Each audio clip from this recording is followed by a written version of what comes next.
ਸਤਿ ਸ਼੍ਰੀ ਅਕਾਲ। ਤੁਸੀਂ ਜੁੜੇ ਹੋਏ ਹੋ ਪੰਜਾਬੀ ਰੇਡੀਓ USA ਦੇ ਨਾਲ ਤੇ ਮੈਂ ਹਾਂ ਪ੍ਰਵੀਨ ਸ਼ਰਮਾ। ਹਾਜ਼ਰ ਹਾਂ ਇੱਕ ਹੋਰ ਨਵੀਂ ਰਿਪੋਰਟ ਦੇ ਵਿੱਚ। ਤੁਹਾਡਾ ਸਾਰਿਆਂ ਦਾ ਸਵਾਗਤ ਹੈ। ਇਸ ਰਿਪੋਰਟ ਦੇ ਵਿੱਚ ਗੱਲਬਾਤ ਕਰਾਂਗੇ ਕਾਂਗਰਸ ਦੀ। ਕਾਂਗਰਸੀਆਂ ਨੂੰ ਆਉਣ ਵਾਲੇ ਦਿਨਾਂ ਦੇ ਵਿੱਚ ਕਾਂਗਰਸੀ ਮੰਤਰੀਆਂ ਦੀਆਂ ਜਿਹੜੀਆਂ ਪਰੇਸ਼ਾਨੀਆਂ ਨੇ ਉਹ ਵੱਧ ਸਕਦੀਆਂ ਨੇ। ਕੁਝ ਕੁ ਪੋਟਿਆਂ ਦੇ ਗਿਣ ਕੇ ਨਾਂ ਦੱਸਦੇ ਹਾਂ। ਸਭ ਤੋਂ ਪਹਿਲਾਂ ਸਾਊ ਸਿੰਘ ਧਰਮਸੋਤ, ਉਸ ਤੋਂ ਬਾਅਦ ਸੰਗਤ ਸਿੰਘ ਗਿਲਜੀਆਂ, ਫਿਰ ਇੱਕ ਵਾਰ ਫਿਰ ਜਿਹੜੀ ਆ ਉਹਨਾਂ ਦੇ ਪੱਲੇ ਕੱਖ ਨਹੀਂ ਪਿਆ। ਭਾਰਤ ਭੂਸ਼ਣ ਆਸ਼ੂ ਹਾਈ ਕੋਰਟ ਤੋਂ ਨਿਰਾਸ਼ ਮੁੜੇ ਨੇ। ਉਹਨਾਂ ਦੇ ਨਾਲ ਗੱਲ ਕਰ ਲਈਏ ਤ੍ਰਿਪਤ ਰਜਿੰਦਰ ਸਿੰਘ ਬਾਜਵਾ, ਫਿਰ ਉਹ ਜਿਹੜੇ ਵਿਧਾਇਕ ਸਾਹਿਬ ਨੇ ਜਿਨ੍ਹਾਂ ਦੀ ਹਾਲਤ ਬਿਮਾਰ ਹੋ ਗਏ ਸੀਗੇ, ਜਿਹੜੇ ਭੋਆ ਹਲਕੇ ਦੇ ਜਿਹੜੇ ਵਿਧਾਇਕ ਨੇ ਜੋਗਿੰਦਰ ਜੈਨ ਜੀ, ਉਹ ਇਸ ਵੇਲੇ ਉਹ ਗ੍ਰਿਫਤਾਰ ਹੋ ਚੁੱਕੇ ਨੇ। ਇਹ ਤਾਂ ਉਹ ਨਾਂ ਨੇ ਜਿਹੜੇ ਤੁਸੀਂ ਖਬਰਾਂ 'ਚ ਪੜ੍ਹੇ ਆ, ਪਰ ਕੀ ਤੁਹਾਨੂੰ ਪਤਾ ਵਾ ਕਿ ਆਉਣ ਵਾਲੇ ਦਿਨਾਂ ਦੇ ਵਿੱਚ ਇਹਨਾਂ ਕਾਂਗਰਸੀਆਂ ਦੀਆਂ ਮੁਸ਼ਕਲਾਂ ਹੋਰ ਵਧਣ ਵਾਲੀਆਂ।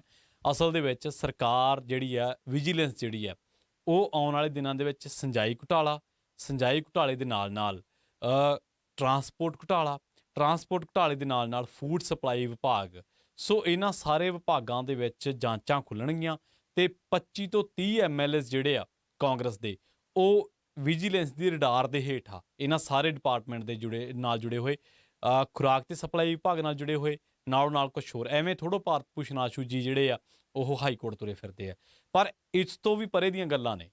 ਪੰਜਾਬੀ ਟ੍ਰਿਬਿਊਨ ਨੇ ਇੱਕ ਰਿਪੋਰਟ ਸ਼ਾਇਆ ਕੀਤੀ ਸੀ ਪਿਛਲੇ ਦਿਨੀ। ਉਸ ਰਿਪੋਰਟ ਦੇ ਕੁਝ ਤੱਥ ਉਸ ਤੋਂ ਬਾਅਦ ਮੈਂ ਆਪਣੀ ਟਿੱਪਣੀ ਕਰਾਂਗਾ। ਚਰਨਜੀਤ ਚੰਨੀ ਬੱਕਰੀਆਂ ਚੋਂਦਿਆਂ ਦੀ ਫੋਟੋ ਤੁਸੀਂ ਸਾਰਿਆਂ ਨੇ ਦੇਖੀ ਹੋਣੀ ਆ। ਚਰਨਜੀਤ ਚੰਨੀ ਹਰ ਇੱਕ ਵੀਡੀਓ ਦੇ ਵਿੱਚ ਆਪਣੇ ਆਪ ਨੂੰ ਨਮਾਣਾ ਜਿਹੜਾ ਪੇਸ਼ ਕਰਦੇ ਰਹੇ। ਸਾਰਾ ਨੈਰੇਟਿਵ ਉਹਨਾਂ ਨੇ ਉਹੀ ਸਿਰਜਿਆ ਕਿ ਮੈਂ ਬੜੇ ਆਮ ਘਰ ਤੋਂ ਉੱਠਿਆ, ਇੱਕ ਆਮ ਘਰ ਤੋਂ ਉੱਠ ਕੇ ਪੋਲੀਟੀਸ਼ੀਅਨ ਬਣਨਾ, MLA ਬਣਨਾ, ਮੁੱਖ ਮੰਤਰੀ ਬਣਨਾ ਕੋਈ ਛੋਟੀ ਗੱਲ ਨਹੀਂ ਆ, ਬਹੁਤ ਵੱਡੀ ਗੱਲ ਆ। ਪਰ ਮੁੱਖ ਮੰਤਰੀ ਬਣ ਕੇ ਪਹਾੜ ਸੁੱਟ ਲੈਣੇ, ਮਾਈਨਿੰਗ ਕਰਨੀਆਂ, 10-10 ਕਰੋੜ ਰੁਪਈਆ ਰੱਖਣਾ, ਇਹ ਕਿੱਧਰ ਦੀ ਗੱਲ ਜਾਇਜ਼ ਆ। ਸੋ ਇਹਦੀ ਗੱਲ ਕਰਨ ਲੱਗਦੇ ਹਾਂ, ਇਹਦੀ ਗੱਲ ਬਾਬਤ ਦੱਸਦੇ ਹਾਂ। ਜਦੋਂ ਚਰਨਜੀਤ ਚੰਨੀ MLA ਸੀਗੇ ਤਾਂ ਚਰਨਜੀਤ ਚੰਨੀ ਦੇ ਦੋ ਨੇੜਲਿਆਂ ਨੇ ਜਿੰਦਾਪੁਰ ਪਿੰਡ ਦੇ ਵਿੱਚ ਵਗਦੇ ਦਰਿਆ ਦੇ ਵਿੱਚੋਂ ਰੇਤਾ ਕੱਢਿਆ 250 ਟਰਾਲੀ, ਤੇ 250 ਟਰਾਲੀ 111 ਦਿਨ ਮਾਈਨਿੰਗ ਚੱਲੀ ਹੈ ਇਸ ਚੀਜ਼ ਦੀ। 111 ਦਿਨ ਦੱਸਦੇ ਆ ਕਿ 250 ਟਰਾਲੀ ਨਿੱਤ ਦੀ ਨਿਕਲਦੀ ਰਹੀ ਤੇ 60-70 ਕਰੋੜ ਰੁਪਈਆ ਜਿਹੜਾ ਉਹ ਰਿਪੋਰਟਾਂ ਦੋਸ਼ ਲਾ ਰਹੀਆਂ ਨੇ ਕਿ ਚੰਨੀ ਦੇ ਨੇੜਲਿਆਂ ਨੇ ਇਕੱਠਾ ਕੀਤਾ। ਉਦੋਂ ਮਾਈਨਿੰਗ ਵਿਭਾਗ ਕਿੱਥੇ ਸੀ? ਉਦੋਂ ਇਹਨਾਂ ਨੂੰ ਰੋਕਿਆ ਕਿਸੇ ਨੇ ਕਿਉਂ ਨਹੀਂ? ਉਦੋਂ ਚਰਨਜੀਤ ਚੰਨੀ ਨੇ ਟਰਾਲੀਆਂ ਵੇਚਣ ਦਾ ਤਾਂ ਵਾਅਦਾ ਕੀਤਾ ਲੋਕਾਂ ਨਾਲ ਸਸਤੀਆਂ, ਪਰ ਆਪ ਕਿਉਂ ਨਜਾਇਜ਼ ਮਾਈਨਿੰਗ ਕਰਵਾਈ ਆਪਦੇ ਬੰਦਿਆਂ ਤੋਂ? ਚਰਨਜੀਤ ਚੰਨੀ ਜਵਾਬ ਕਿਉਂ ਨਹੀਂ ਦੇ ਰਹੇ? ਇਹ ਸਾਰੇ ਸਵਾਲ ਖੜੇ ਹੋ ਰਹੇ ਨੇ। ਨਵਜੋਤ ਸਿੰਘ ਸਿੱਧੂ ਚੁੱਪ ਰਹੇ। ਔਰ ਕਾਂਗਰਸ ਦੀ ਇਹ ਗੱਲ ਹੋਰ ਦੇਖੋ, ਕੈਪਟਨ ਅਮਰਿੰਦਰ ਸਿੰਘ ਕਹਿੰਦੇ ਰਹੇ ਕਿ ਜੀ ਰੇਤੇ ਦੀ ਨਜਾਇਜ਼ ਮਾਈਨਿੰਗ ਹੁੰਦੀ ਹੈ ਤੇ ਮੇਰੇ ਕੋਲੇ ਜਿਹੜੀਆਂ ਵਾ ਉਹ ਲਿਸਟਾਂ ਰੱਖ ਕੇ ਚਾਰ ਪਾਉਣਾ ਸੀ ਘਰੇ ਤੁਸੀਂ।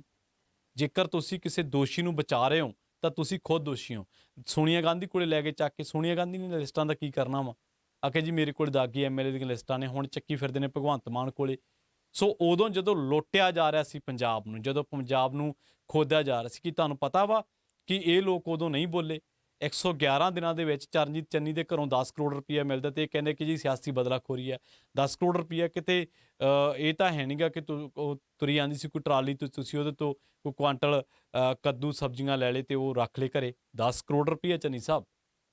ਸੋ ਕਾਂਗਰਸੀਆਂ ਦੇ ਆਉਣ ਵਾਲੇ ਦਿਨਾਂ ਦੇ ਵਿੱਚ ਜਿਹੜੇ ਵਕਤ ਆ ਉਹ ਬਹੁਤ ਵੱਡਾ ਪੈ ਸਕਦਾ ਵਾ। ਆ ਜਿਹੜੇ ਚਿੱਠੇ ਆ ਇਹ ਇਹਨਾਂ ਦੇ ਹੀ ਆ।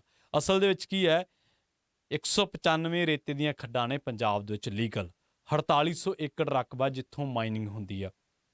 ਹੁਣ ਆਪਾਂ ਗੱਲ ਕਰ ਰਹੇ ਸੀਗੇ ਜਿਹੜਾ ਰੇਤ ਮਾਫੀਆ ਵਾ, ਇਹ ਇੰਨਾ ਕੁ ਸਟਰੋਂਗ ਹੈ ਕਿ ਇਹਨਾਂ ਨੇ ਵਗਦੇ ਦਰਿਆ ਦੇ ਵਿੱਚੋਂ ਰੇਤ ਕੱਢ ਕੇ ਉਹਦਾ ਮੁਹਾਨ ਮੋੜਤਾ। ਜਿਹੜੇ ਨੇੜਲੇ ਆਸ-ਪਾਸ ਦੇ ਇਲਾਕੇ ਆ ਉਹ ਇਹ ਗੱਲ ਤੋਂ ਖੌਫਜ਼ਦਾ ਨੇ ਕਿ ਜਦੋਂ ਮੀਂਹ ਪਏ ਕਿਤੇ ਦਰਿਆ ਜਿਹੜਾ ਸਾਡੇ ਪਿੰਡਾਂ ਵੱਲ ਨਾ ਵੱਧ ਕੇ ਆ ਜੇ। ਇੱਥੋਂ ਤੱਕ ਵੀ ਹੈ, ਇਹਨਾਂ ਨੇ ਪਹਾੜ ਵੀ ਨਹੀਂ ਛੱਡੇ।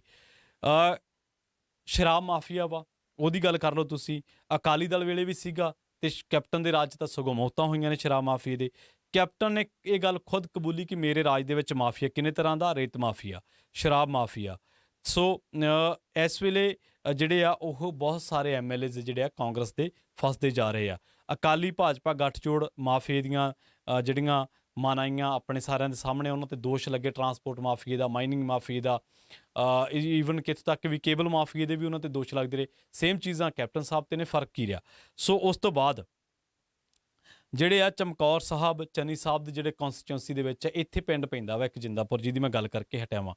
ਹੁਣ ਪੰਜਾਬ ਵਿਜੀਲੈਂਸ ਬਿਊਰੋ ਨੇ ਇੱਕ ਜਾਂਚ ਕਰਵਾਈ ਹੈ ਤੇ ਇਸ ਪਿੰਡ ਦੇ 480 ਏਕੜ ਜ਼ਮੀਨ ਦੇ ਵਿੱਚ, ਜਿੰਦਾਪੁਰ ਦੇ ਵਿੱਚ ਜਿਹੜਾ ਪਹਾੜ ਆ ਉਹ ਖੋਦ ਲਏ ਗਏ ਨੇ ਤੇ 111 ਦਿਨਾਂ ਦੀ ਸਰਕਾਰ ਦੇ ਵਿੱਚ ਰੇਤੇ ਦੀ ਨਜਾਇਜ਼ ਮਾਈਨਿੰਗ ਦਾ ਧੰਦਾ ਜਿਹੜਾ ਚਰਨਜੀਤ ਚੰਨੀ ਦੀ 111 ਦਿਨਾਂ ਦੀ ਸਰਕਾਰ ਸੀ, ਜ਼ੋਰਾਂ ਸ਼ੋਰਾਂ ਤੇ ਚੱਲਿਆ। ਫੋਰੈਸਟ ਏਰੀਆ 'ਚ ਮਾਈਨਿੰਗ ਹੋਈ ਆ, 60 ਕਰੋੜ ਤੋਂ ਵੱਧ ਰੁਪਏ ਦਾ ਜਿਹੜਾ ਕਾਰੋਬਾਰ ਹੋਇਆ। ਸਤਲੁਜ ਦੇ ਚੱਲਦੇ ਪਾਣੀ 'ਚੋਂ ਰੇਤਾ ਕੱਢਿਆ ਗਿਆ। ਨੇੜੇ ਤੇੜੇ ਪਿੰਡਾਂ ਦੇ ਲੋਕ ਇਸ ਕਰਕੇ ਦਹਿਸ਼ਤ ਦੇ ਵਿੱਚ ਨੇ ਕਿ ਜੇ ਕਿਤੇ ਮੀਂਹ ਪੈ ਗਿਆ ਤਾਂ ਅਸੀਂ ਜਾਵਾਂਗੇ ਕਿੱਧਰ। 250 ਟਰਾਲੀ ਰੇਤੇ ਦੀ ਹਰ ਰੋਜ਼ ਨਿਕਲਦੀ ਸੀ। ਹਿਸਾਬ ਲਾ ਲਓ ਵੀ ਕਿੰਨੇ ਸਰਮਾਏ ਦੀ ਲੁੱਟ ਹੋਈ ਹੈ ਤੇ ਪੈਸਾ ਗੈਰ ਕਾਨੂੰਨੀ ਮਾਈਨਿੰਗ ਤੋਂ ਇਕੱਠਾ ਕੀਤਾ ਗਿਆ। ਚੰਨੀ ਦੇ ਦੋ ਨੇੜਲੇ ਬੰਦਿਆਂ ਦੇ ਨਾਂ ਆਏ ਨੇ ਜਿਨ੍ਹਾਂ ਤੇ ਗੈਰ ਕਾਨੂੰਨੀ ਮਾਈਨਿੰਗ ਦੇ ਦੋਸ਼ ਲੱਗਦੇ ਰਹੇ ਨੇ। ਭੋਆ ਹਲਕੇ ਦਾ ਗ੍ਰਿਫਤਾਰ ਵਿਧਾਇਕ ਵੀ ਜਿਹੜਾ ਗ੍ਰਿਫਤਾਰ ਹੋ ਗਿਆ। ਸੰਗਤ ਸਿੰਘ ਗਿਲਜੀਆਂ ਭੱਜਿਆ ਫਿਰਦਾ ਵੀ ਕਿਤੇ ਮੇਰੀ ਨਾ ਗ੍ਰਿਫਤਾਰੀ ਹੋ ਜੇ। ਆਹ ਕਾਂਗਰਸੀਆਂ ਦੇ ਕਾਲੇ ਚਿੱਠੇ ਜਿਨ੍ਹਾਂ ਨੇ ਇਹਨਾਂ ਨੂੰ 78 ਸੀਟਾਂ ਤੋਂ 18 ਸੀਟਾਂ ਤੇ ਲਿਆਂਦਾ ਵਾ। ਔਰ ਅੱਜ ਕੱਲ੍ਹ ਤੁਹਾਨੂੰ ਪਤਾ ਕਿ ਜਿਹੜੀ ਆਮ ਆਦਮੀ ਪਾਰਟੀ ਦੀ ਸਰਕਾਰ ਹੈ ਉਹਨਾਂ ਦਾ ਮੁੱਖ ਮੁੱਦਾ ਹੀ ਕਰਪਸ਼ਨ ਹੈ। ਉਹਨਾਂ ਨੂੰ ਪਤਾ ਹੈ ਕਿ ਜੇ ਕਰਪਸ਼ਨ ਦਾ ਨਾਂ ਲਾਂਗੇ ਤਾਂ ਕਾਂਗਰਸੀਆਂ ਨੇ ਜਾਂ ਤਾਂ ਟਿਕ ਜਾਣਾ ਵਾ ਤੇ ਜਾਂ ਭਾਜਪਾ 'ਚ ਚਲੇ ਜਾਣਾ।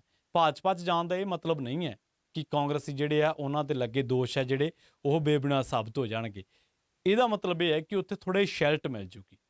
ਦੋਸ਼ ਮੁਕਤ ਨਹੀਂ ਹੋ ਸਕਦੇ। ਜੇ ਦੋਸ਼ ਮੁਕਤ ਹੋਣਾ ਤਾਂ ਲਲਕਾਰ ਕੇ ਕਹਿਣ ਕਿ ਹਾਂ ਸਾਡੇ ਤੇ ਕਰੋ ਜਾਂਚ। ਕਿਉਂ ਹਾਈ ਕੋਰਟਾਂ 'ਚ ਤੁਰੇ ਫਿਰਦੇ ਨੇ, ਕਿਉਂ ਭੱਜੇ ਫਿਰਦੇ ਨੇ, ਕਿਉਂ ਇੱਕ ਦਿਨ ਜੇਲ੍ਹ ਜਾ ਕੇ ਅਗਲੇ ਦਿਨ ਤਬੀਅਤ ਖਰਾਬ ਹੋ ਜਾਂਦੀ ਹੈ। ਜੋਗਿੰਦਰ ਜੈਨ ਜੀ ਦੀ ਗੱਲ ਕਰ ਰਿਹਾ, ਮਾਫ਼ ਕਰਨਾ ਜੇ ਨਾਂ ਗਲਤ ਲਿਆ ਹੋਇਆ ਤਾਂ ਜੋਗਿੰਦਰ ਜੀ ਉਹਨਾਂ ਦਾ ਨਾਮ ਮੈਨੂੰ ਯਾਦ ਆ। ਇੱਕ ਮੁੰਡੇ ਦੇ ਉਹਨਾਂ ਨੇ ਥੱਪੜ ਮਾਰਤਾ ਸੀ, ਉਹਨਾਂ ਨੇ ਸਵਾਲ ਕਰ ਲਿਆ ਸੀ ਤੁਹਾਨੂੰ ਯਾਰ ਲੋਕਾਂ ਨੇ ਥੱਪੜ ਖਾਣ ਵਾਸਤੇ ਥੋੜ੍ਹਾ ਚੁਣਿਆ ਵਾ, ਤੁਹਾਨੂੰ ਲੋਕਾਂ ਨੇ ਪਹਾੜ ਖੋਦਣ ਵਾਸਤੇ ਥੋੜ੍ਹਾ ਚੁਣਿਆ ਵਾ। ਸ਼ਰਮ ਕਰੋ ਯਾਰ ਮਾੜੀ ਮੋਟੀ। ਗਰੀਬ ਦੇ ਥੱਪੜ ਮਾਰ ਲਿਆ ਤੇ ਹੁਣ ਜਦੋਂ ਜੇਲ੍ਹ ਜਾਣਾ ਪੈ ਗਿਆ ਤੇ 2 ਦਿਨ ਨਹੀਂ ਜਰੇ ਗਏ, PGI ਚਲੇ ਗਏ ਨਾਲ ਦੀ ਨਾਲ, ਪਤਾ ਨਹੀਂ ਕਿਹੜੇ ਹਸਪੀਟਲ ਗਏ ਆ। ਇੱਥੋਂ ਪਤਾ ਲੱਗਦਾ ਤੁਹਾਡੇ 'ਚ ਮਾਦਾ ਕਿੰਨਾ ਕਾ।